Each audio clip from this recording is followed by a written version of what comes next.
employ everybody, if we can employ more people that actually call Buffalo home, if we can employ more people that live in areas that we know are hit worse than others in poverty, and we know are hit worse than others in health outcomes, then what we're doing is we're lifting up the entire region. Right. So one of the things that I had to do was to make sure that there were not just expectations around, okay, if we're going to spend, I'll just throw a number out there, $5 million to build a new road, then a percentage of that work, one way or another, has to be done by a woman or a minority-owned company. Well, I feel like when you say MWBE, you're basically, it's synonymous with family-owned business, because how many of us from our communities have these businesses that literally our entire family, our entire network is involved and invested in? So if you then doubly have those MWEs coming from the service area, then it's basically, to your point, involving the entire community, because you have the families that obviously are the pillars of the community. But one of the things I want to specifically ask you about, and one of the things I'm most proudest of, and I'm not sure if you know this, but my dad's from New York City, in a building that was built by gentlemen who were supported by the government. My dad's from Rutgers Houses in New York City, right? So they're still open.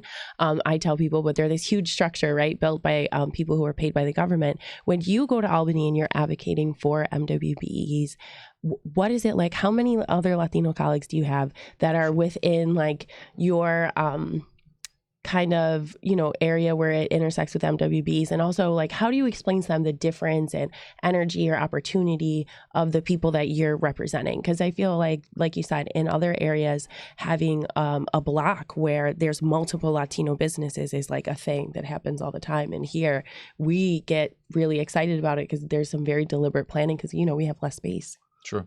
So it's interesting, I'm in this legislative body. So in the state assembly, it's 150 members. And in the Senate, it's a 60 plus. And, collectively, the members of color are more now than they've ever been. Wait, Bob? And really, and even within that, super diverse looking. So, everybody sort of wears a different hat. For example, we just elected our first, when I was elected, I'll start with me. When I was elected, start with you, John. It's your interview.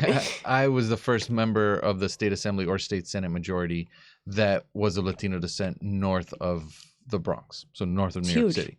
So, I know, I perhaps bring a different lens in that, I know what it's like in Buffalo, and what Latino people in Buffalo are going through.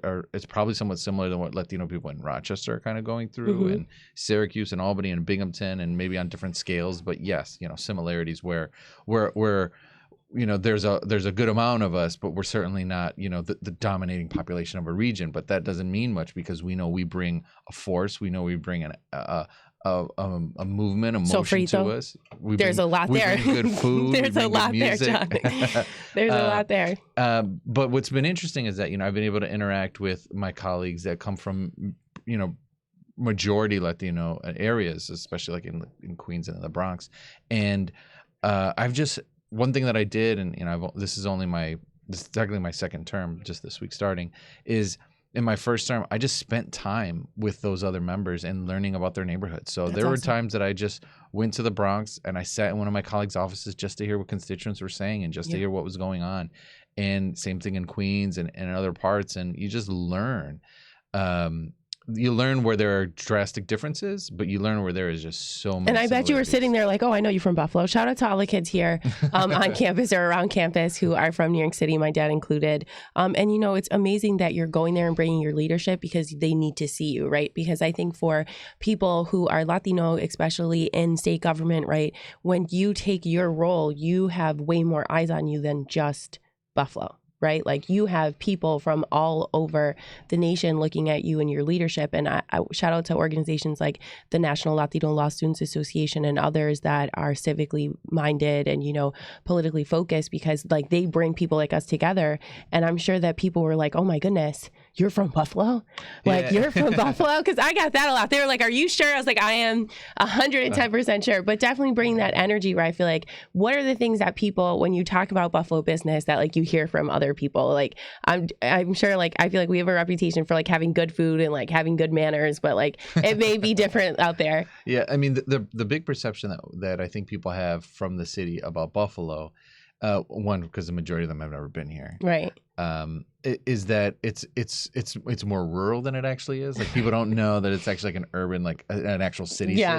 So that's ends Like up, we have a subway, people. yeah. Like people are often We're working on it, but it is there. that, like that I'm not like in farm country or something. So there's a bit of that, but then also there's a perception that it's not that diverse of a place, when in reality it's a very diverse city. Absolutely. And I could talk all day about how much we love Buffalo and why we're here and the things that make it unique. But, when I go other places and I brag about Buffalo, I brag about the diversity, especially of the West Side, obviously, and the openness of it, and really the opportunity. I mean, people can come here, start a family, settle here, and just really experience, frankly, an international city, a waterfront city, a sports town, I feel like we're a food destination now. Yeah. I'm like, bring your cookies, whatever it is that you have to share. Yeah. But just because I know we're coming up on 6 minutes, and there's probably 99 more things I could ask you on this topic. And I'm really appreciative of you being my first interview for the year. I hope that you'll come back and talk on later topics. But I think for me, one of the things I'm really excited about too is thinking about all of the different ways that us being together as one like state community benefits folks. So I just want to touch really quickly on, I have a Latino business director. You've been incredibly supportive of that. It's for Latina, sorry. Because I said Latino, I was like, wait, let me not mess up the message. And I started with 3. We have 109, and those women are from all over the state. And I know you also have been super supportive of Shark Tank / Think Tank, which is our refugee and new American and new arrival based business competition inside Lafayette, which you've been super excited about and supportive about. So like in thinking about Buffalo business and all the things that you want to communicate, what are those values that you're really excited about advancing when you think about urban planning, when you think about development within the business community? Because there's some that we definitely, I feel like we want to highlight, and some we may want to, reevaluate or take a second look at. Sure. I mean, the two things that come to mind, I guess one is hyper-local and one is sort of putting on my hat as a legislator. Right. So I'll do that one first. So last year I was looking at it and sort of thinking about coming here. There was 2 bills that we passed, both of which I think were super important. Okay. The first one was geared at preventing fraud and abuse, specifically to New York State contracts by entities falsely claiming that they are MWBEs. Big whip on that one. So, you got to earn those letters, guys, or be born with them. You've probably seen it, and I've seen it, and I've heard stories about it where, individuals have created an entity claiming to be an MWBE, and they're simply not. It's just not authentic in terms of representing the values of what the program is for. And it just goes against everything it goes against all the work that people put behind it, but it also goes against the sort of the core idea of why it even exists. And they don't need to do that, John. You're making pathways where people can be recognized other places. Right. So, right now, so last year we passed a bill, and the governor signed it just this past fall, that essentially did that, where it made it so that, there's not only a certification at the onset of a project, but there's a certification at the back end of the project to make sure that people have not just met their goals, but that the entities that were supposed to meet the goals were legit entities. It's essentially a felony to do that now. Oh, wow. Yeah, on a state contract. Big F, guys. Listen to that one. And then the second bill that we passed was really sort of changing one of our state programs to make it a little more that sort of tackled an issue. So what I experienced when I was at the bank, and something that I see later on, many of these business, putting sort of construction aside, many of these businesses, they start out, kind of struggling to come up with capital. Right. And a lot of them, they go to a bank, and then the first piece of lending that they can get, because they're starting out brand new, they don't have a lot of assets, capital's kind of tough.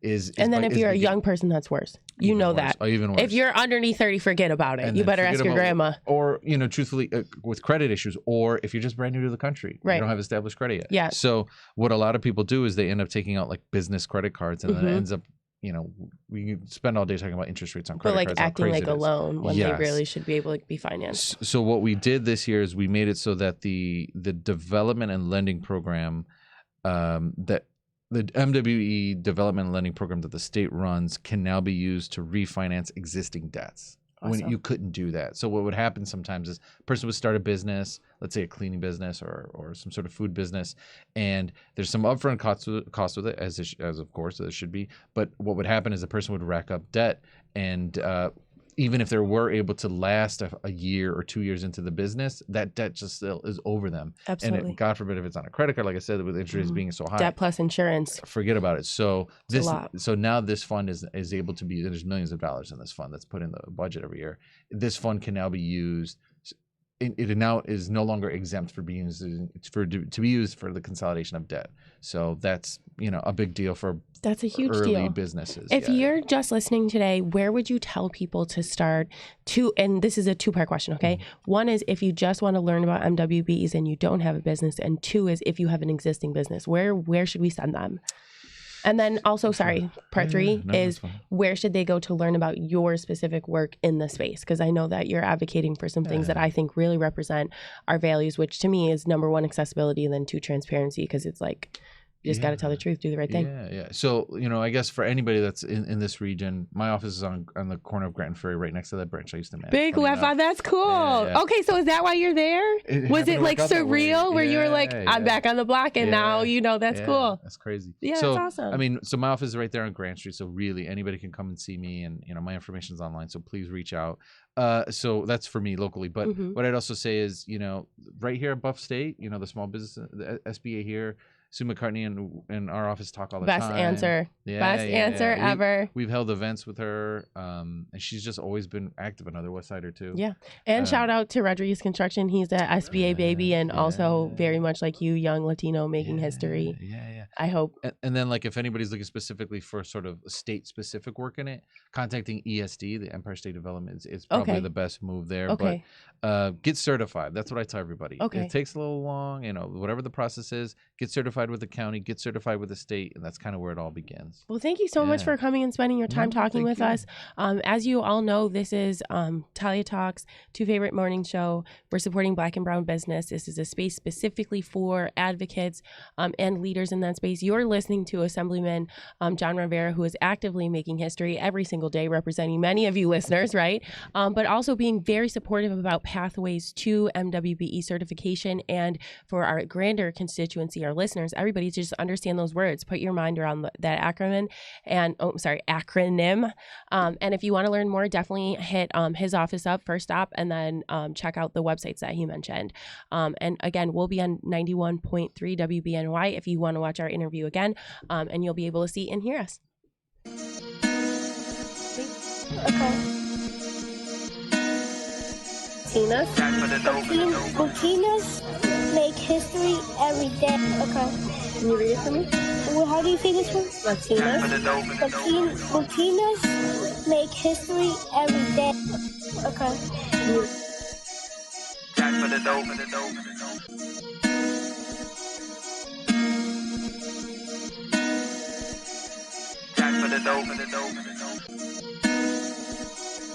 I was in the middle of the Atlantic Ocean when it happened. There was a sudden jolt, and our submarine crashed on the seafloor. We were in total darkness. That's Dr. Dejana Figueroa, a marine biologist and STEM teacher, talking about a deep sea dive she'll never forget. It's funny, when I was a kid, I was afraid of the ocean, and there I was, 2 miles below the surface. But as a scientist, you prepare for that. Using our training and a little creativity, we fixed the sub and finished our experiments. The dive was just too important. Every dive gives us glimpses at things few people ever get to see. Glowing creatures, fiery undersea volcanoes. When we got back to the surface, I kissed the ground and called my mom, of course. But you know what? I wouldn't trade that dive for anything. Dr. Figueroa uses her passion for STEM to discover new things and make the world a better place. She can STEM, so can you. Check out She Can STEM for more stories and inspiration. A message from the Ad Council. Some people won't give you the real talk on drugs, but it's time we know the facts. Fentanyl is often laced into illicit drugs and used to make fake versions of prescription pills. You can't see it, taste it, or smell it. Suppliers mix fentanyl into their products because it's potent and cheap, and the dealer might not even know. Keep yourself and others safe by knowing the real deal on fentanyl. Get the facts. Go to realdealonfentanyl.com. This message is brought to you by the Ad Council.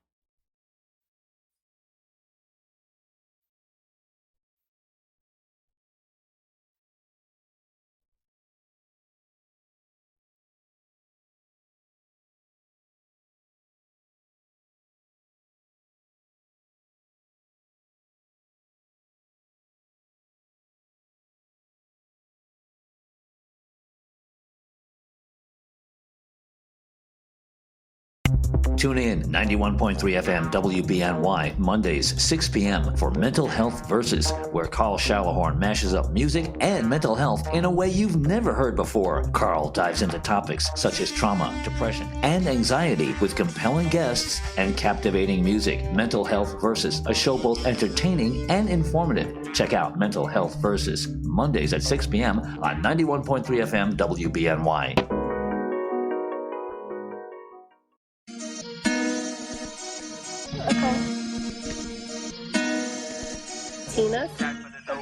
Latinas make history every day. Okay. Can you read it for me? Well, how do you say this one? Latinas. Latinas make history every day. Okay. Hi, everybody. This is part 2 of Talia Talks 2 Favorite Morning Show, first show of the year. Super excited. I have my guest here who inspires me, honestly, and is so many things to so many people. But we're going to spend a half an hour just talking about something that is really important to me, which is advocacy. And specifically, I want to introduce you to someone who I think y'all need to know about if you don't already know, because she's just a leader in so many spaces. Do you want to say hi to everyone? Hi, everyone. My name is Leah Angel Daniel, and I am the founder and executive director of Fostering Greatness, Inc., which is a nonprofit organization that assists foster care youth, young adults, and alumni, particularly those of color who are transitioning out of the foster care system. Isn't that amazing? That is a wonderful way to introduce yourself. She is also a WISPN leader, my friend, a mom, a community leader, right? A published author. I'm looking at your book. Yes. Tell everybody. Okay, so first let's start with tell everybody how to find you. If they don't already follow you, please follow her. That's like first on the checklist. And then 2, can you say why you named your not-for-profit, what you named it, and then the name of your book? Absolutely. So I can be found on all social media handles, Facebook, Instagram, LinkedIn, under my name, Leah Angel Daniel, and Fostering Greatness, Inc., that's INC. You can find us also on those social media handles too. My newest book is called I Shall Not Be Moved, My Extraordinary... My newest, hard flex. Okay, how many books do you have, Leah? Just two, an anthology. And then this particularly is about my life journey. So it's I Shall Not Be Moved, My Extraordinary Journey from Trauma to Triumph. And it's a little bit of an autobiography, but also an inspirational book. You got journal settings in here, That's lessons awesome. and blessings, things that I've gone through in life, and just some of the life lessons that I have learned along the way, and just a little bit of my family history. That's so cool. I love that there's journal entries in there. So yeah, writing is a huge part of the way that I express myself, and also the way I process things, celebrate things, just like have emotion through life. Like, I love that you're a writer. So, okay, really quickly, what was your first book? You said you have 2 books. Did you say the title of your first book? No. Okay. It's called Stand Still and Watch God Move. Oh, that's a good one. Yeah. That's a good title. How did you pick that? So I was in an anthology with other writers, and I wrote about the importance of mentorship. Okay, cool. Mm-hmm. Who was one of your mentors? Well, I always speak about this one lady named Rose Washington. Oh, that's a good name. Yes, That's yes. a strong name. She was she's, a very phenomenal woman who really liked working with youth. And I met her when I was myself in the foster care system at a time in my life when I was a teenager. Okay. And just really wanted to leave the foster care system. And she really helped me to change a negative situation into a positive outcome. Just her viewpoint on things, the discussions we had, her support, and that pivotal moment in my time, I really needed her and her guidance. That's an amazing story. Thank you. Shout out to her and her legacy. And I'm sure when you meet people like that, like, you have the ability to be part of a network of people that they've supported, especially with, people who are transformative in the lives of children. So that's awesome. Absolutely. Was that here in Buffalo? She actually was the executive director of Berkshire Farm Center and Services for Youth. So she was in Canaan, New York. She currently lives in Florida, in Orlando. Cool.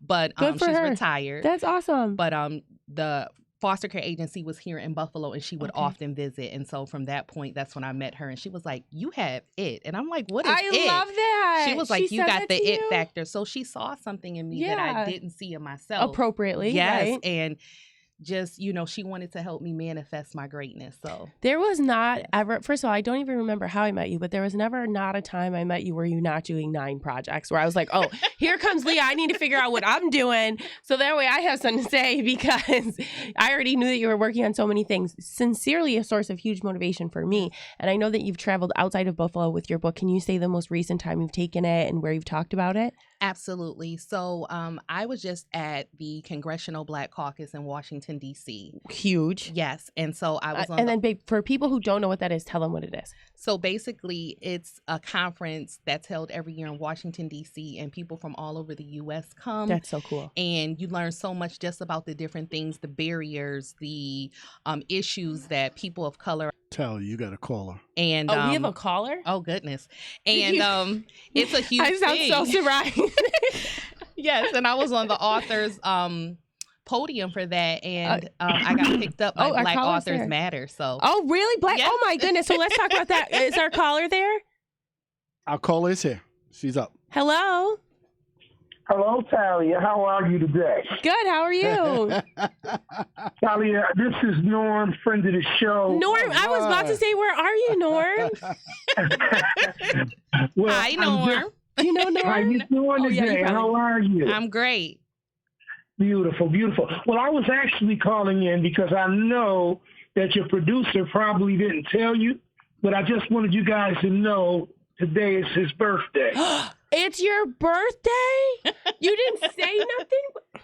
Happy birthday. I know. Oh, sing that song, girl. Hey, hey. This is our second birthday in here. I was in here on my birthday, too. You can tell started. We love this. Thank you so much for being here. You explained the bow tie, Norm. I said explains the bow tie. Norm, have you been listening? He does. No, I just called in. I just tuned in. I appreciate your honesty, Norm. Ago. Yeah, I just tuned in. I've been sick. He's my producer. You know. He's our co-producer. Norm, I should probably say that. For those of you who don't know, Norm is one of our co-producers and friends of the show, so he's normally with us. Norm, I'm sorry to hear that you're not feeling well. Yeah, I couldn't make it today, but I just wanted to say, I know it's a great show, but I wanted to let you guys know today is Willie H's birthday, and I'm calling to wish my dog a happy birthday. You guys have a blessed show, and like I know it's beautiful, but I don't want to hold you and hold anything, anything up. You guys just have a blessed one, and I'll see you on the next. Bye, Norm. Thank you. Thank you. All right. Bye-bye. And thank you for the song, man. You got the party started for me already. You know, got to bring the Stevie Wonder out. You know? Yeah. And today's Tres Reyes. Today's the Dia de Tres Reyes. I didn't even talk to the Assemblyman about that. Today's Three Kings Day. So this is a very good day for it to be your birthday. Oh, thank you. Yes, that's huge. Thank you for being here. And honestly, just really wanted to take the time to recognize you and your contribution to creating this space. Because without Willie, we would not be able to be here. So thank you for that and your amazing daughter.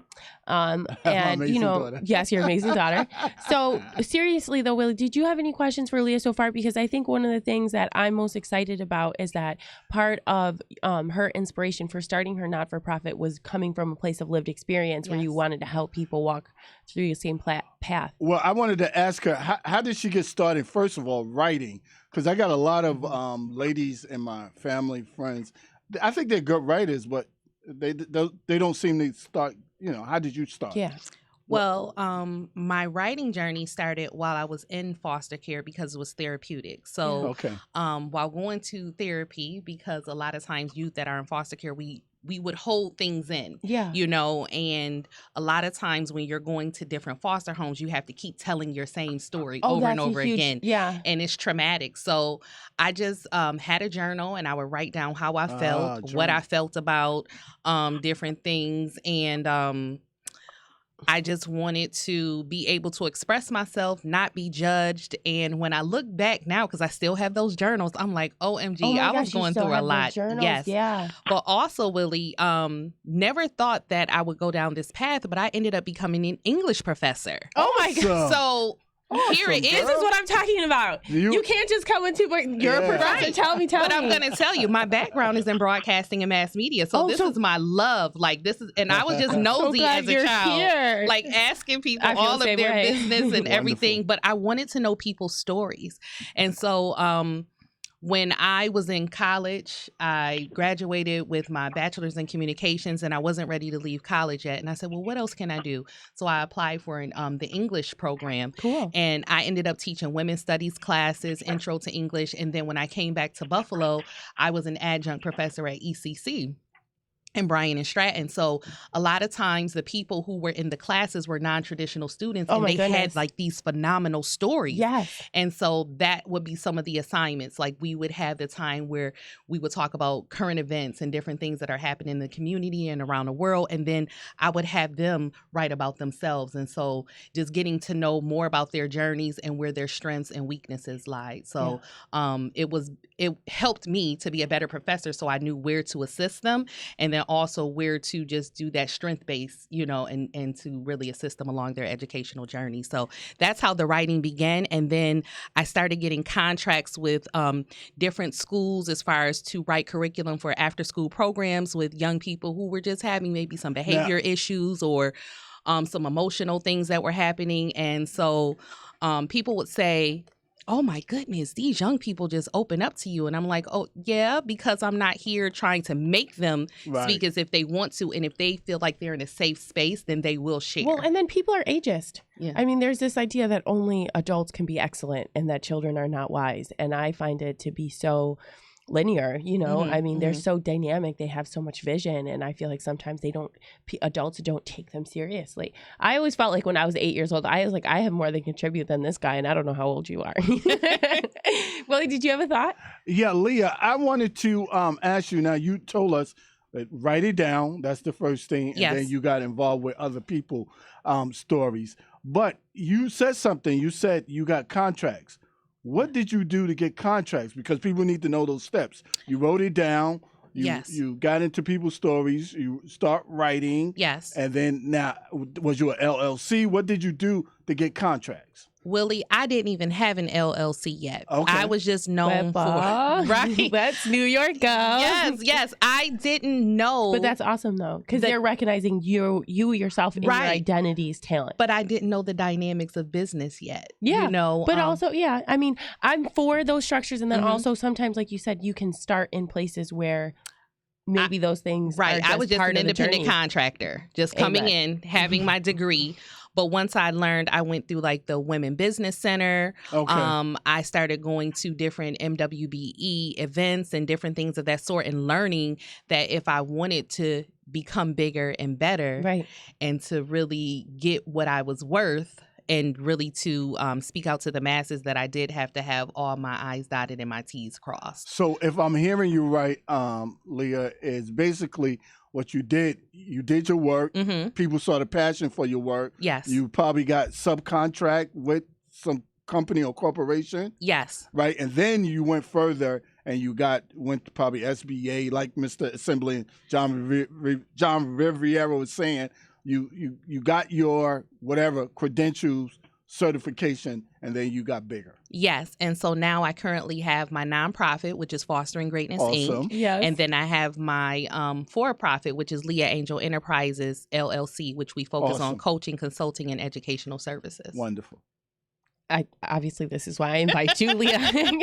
so much there. But I think one of the things that I try to tell people, and like I try to reiterate it, and I think is really illustrated in your story, is like your personal experience can be your professional expertise. Yeah. That's okay. Absolutely. Yeah. And I feel like people are just like, well, that just, I'm like, no. That makes you a richer professional, right? And you bring more to the table. Right. And at the end of the day, when you're working with any population, they want to know that you've had some sort of experience too. Yeah. Not that you have to have exceeded or any of those other things, but they want to know that you've had a real life experience. My purpose in life, I never thought I would be working with the foster care population.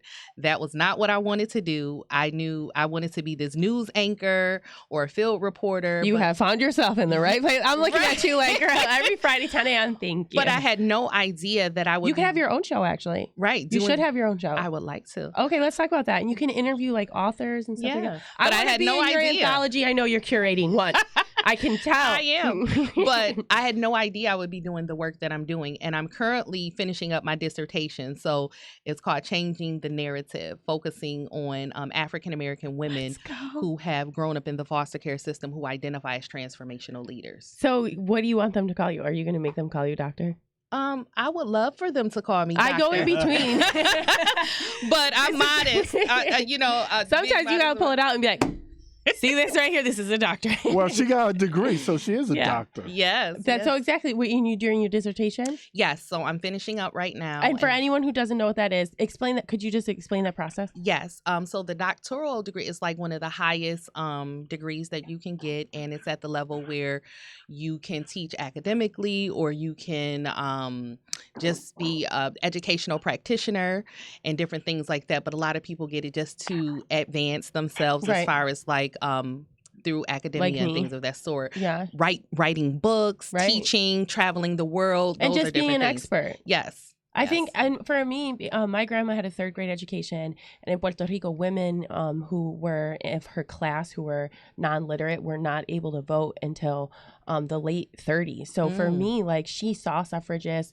Being a civil rights advocate was part of her identity, but so much of that for me has been expressed in higher education of like actually literally even walking through the door and being like, in this very act, I am here advancing the interests of all of you, not just me, all of you, the diversity of this classroom. So I'm so excited. Where are you getting your doctorate?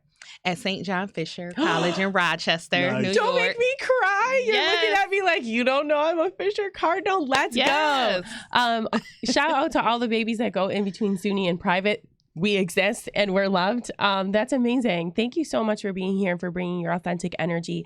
One of the questions, and I think Willie was touching on this, and I'm going to ask you when I re-interview you in my other space, but if someone wants to be like you in terms of like, I feel like your energy is very positively oriented, being organized, being a source of inspiration for others, but they may not feel, super great in the morning. What would you advise someone if they're trying to re-energize and kind of replicate the way that you advocate?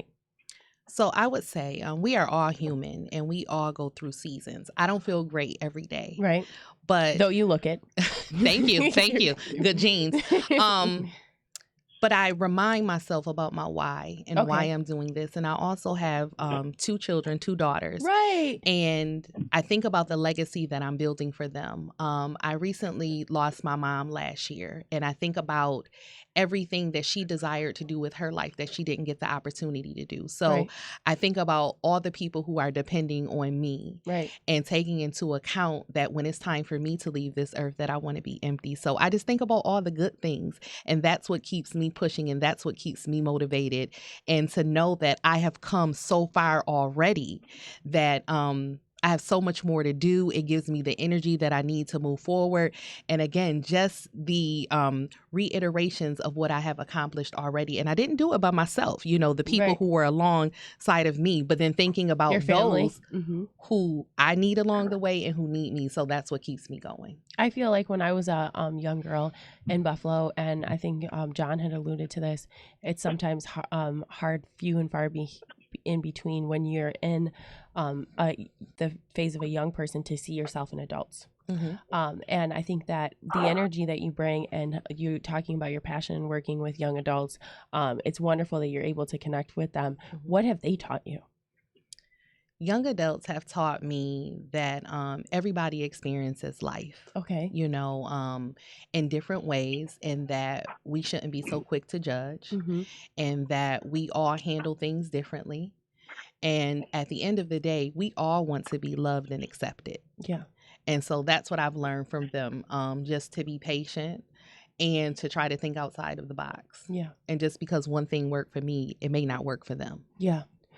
It's been a blessing to work on SUNY Buffalo State's campus. I'm the faculty advisor for Adelante Estudiante Latino, and my dad actually went here, but he wasn't able to finish his degree here. So he was part of AEL, and it was like a really important thing to him. It was something he was proud about.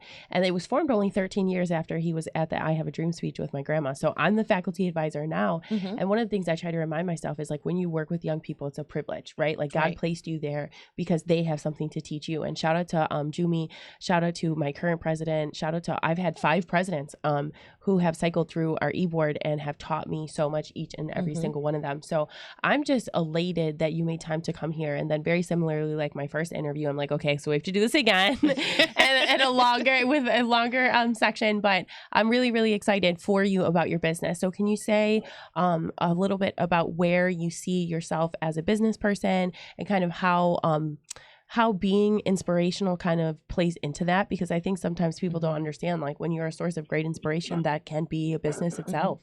Absolutely.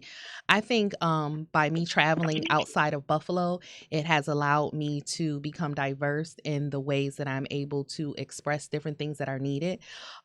With the particular population that I work with, foster care youth, a lot of people are uneducated about it and unaware about the dynamics of the system in general. So I believe that it is my responsibility to educate them, to provide awareness, and to let them know that this is a social responsibility for them, and that these young people are the future. So when we leave, when we're no longer here, they're the smartest ones. We're leaving this world to them. But if we don't prepare them, you know, in any way, shape, or form, then what's going to happen? Everything that we work for, nobody's going to be there to navigate anything.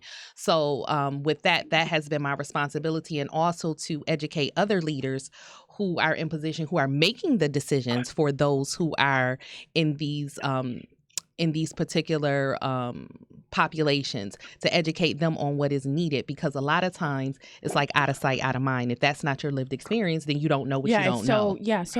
I worked in human trafficking as a policy area when I was with the New York State Senate, and I was working for Senator Grisani, and they were just like, that's something that you want to talk about? Okay. So I ended up doing some research and doing some advocacy on the state level, and so much of it led me to foster care.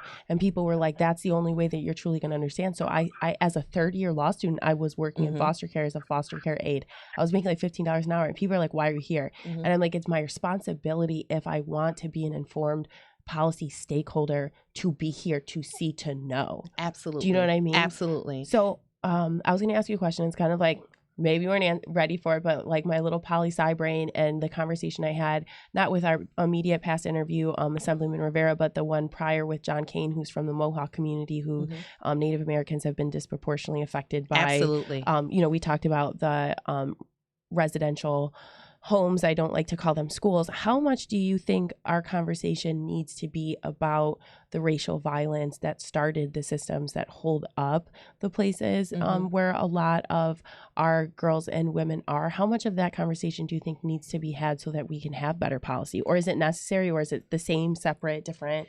It is very necessary. Actually, African Americans and Native Americans are the highest number and disproportionately rated in the child welfare system. Yeah. And a lot of times, there's some reasons for that. Absolutely. And if anyone doesn't know anything about the foster care system, a lot of times the vulnerable populations were youth and the elderly. And instead of putting them into like orphanages or, you know, the orphan trains, these young people of color were put into prisons. And you can only imagine what they were exposed to. Yeah, of course. So this has been going on for a very long time. And then the expectation is that these youth who come into the system, they're expected to be these well-rounded citizens once they transition or exit out of the system. Right. Or babysitters. But they're not like, prepared. I'm a young person. Right. But they're not cog. prepared. And especially if they've been exposed to trauma, they may be 21 years old, but may have the mentality of maybe a 12-year-old due to the trauma that they've experienced. And their brain hasn't fully developed yet. Or you might be 8 years old and be wiser. Because of your lived experience than some adults.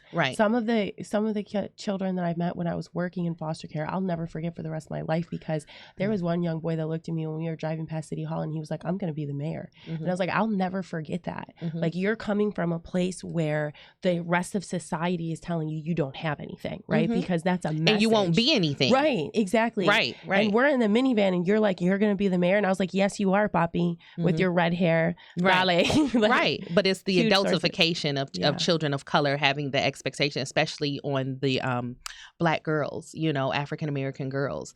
And so I just think that the expectations that are there are unrealistic, and that we need more people to understand their part. So you don't have to be a foster parent to make a change. You could be a mentor. You can donate. You can assist with policy that, that needs to be changed and different things of that sort. So that's what my job has been. And I'm actually working right now with PPG, Partnership for the Public Good. We're part of their plank for 2023.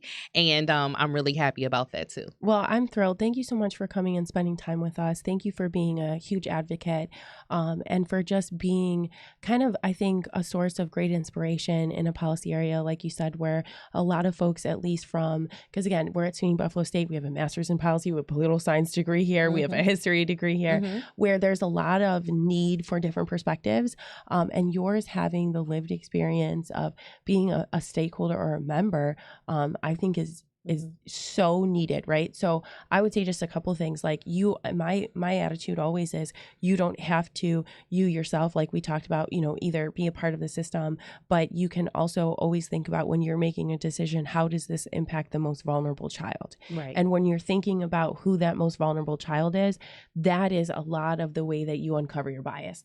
Because for me, I'm like, if you are someone, and I actually said it in my interview in 716, there are some children who are really out here by themselves. Right.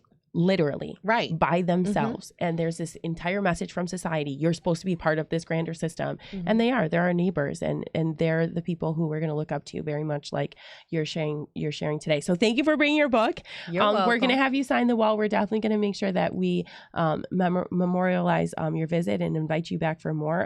And I definitely want to encourage you to have your own show. I think that there's enough conversation here where you can have your own, but I know that there's a lot that you're doing, and you're also a professor. So if anybody, just to remind them, Leah, if anyone wants to get in touch with you, either to collaborate or to just follow you, how do they do that? Please, please, please follow me on any of the social media handles, Facebook, Instagram, Twitter, LinkedIn at under my name. Very simple, Leah Angel Daniel, and Fostering Greatness Inc. That's INC. And you can visit us on our website at www.fosteringreatnessinc.org. Hey, Leah, I'm sure you, I'm hoping that you actually do a show on one of your social networks, or at least a 5-minute.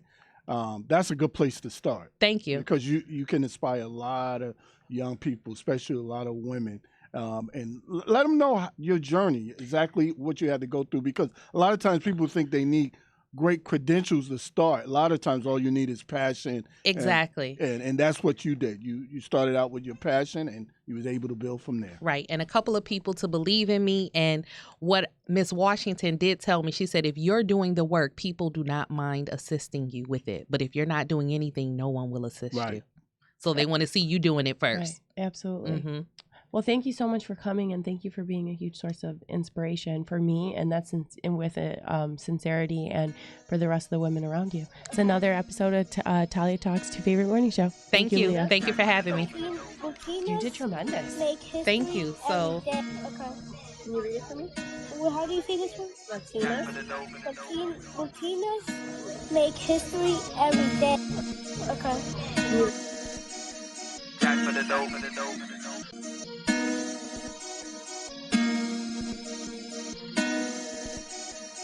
For the upcoming holiday season, we are doing something a little bit different.